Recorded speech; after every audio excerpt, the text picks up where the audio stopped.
Hi, I'm Stephanie Erickson, clinical social worker and family caregiving expert, and this question comes to me from Violet from Fredericton, New Brunswick. And she asks, what is the best way to get my family involved in caregiving from a distance? When family members live out of town, the responsibility of care falls to those who live locally, and this can be very difficult for those in close proximity because they devote hours of time physically and mentally to meet the needs of someone they love. And for those who are at a distance, it can be frustrating and saddening because they can't be more available to help.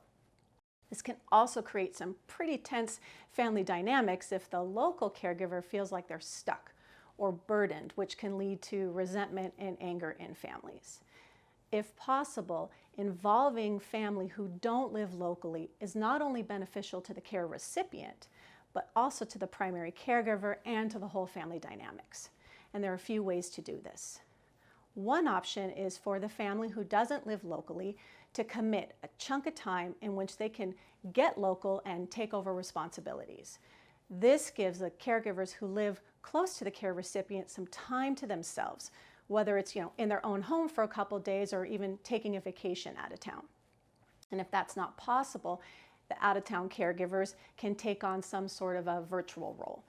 So much can be done online now. You can manage finances, you can pay bills, you can look up information that's needed, or you can research things like, for example, a new safety product to put into the home.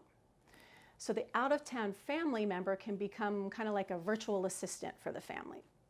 And one of the biggest ways an out-of-town caregiver can be there is by providing emotional and psychological support to the care recipient. And there is another video in this series that addresses that in more detail. But basically, the out-of-town caregiver makes regular calls to the care recipient to check in and to stimulate conversation about lots of topics, not just about day-to-day things that are going on. And if the care recipient is even tech savvy, these can be video calls, which takes the interaction to a whole other level. What's important is that the local caregiver ask the out-of-town caregiver to commit to something very concrete. Book your vacation and confirm that that other person can come into town and take over responsibilities for you. Be very specific with your request, like call mom 2 times a week and send me a text and let me know how she's doing. Or can you please research all of the in-home devices that can be used for an emergency and send me the top 3 that are out there. Asking for specific and time-limited help is usually the most effective. And when things go well from that, typically, the out-of-town caregiver will step up and provide help for a longer period of time.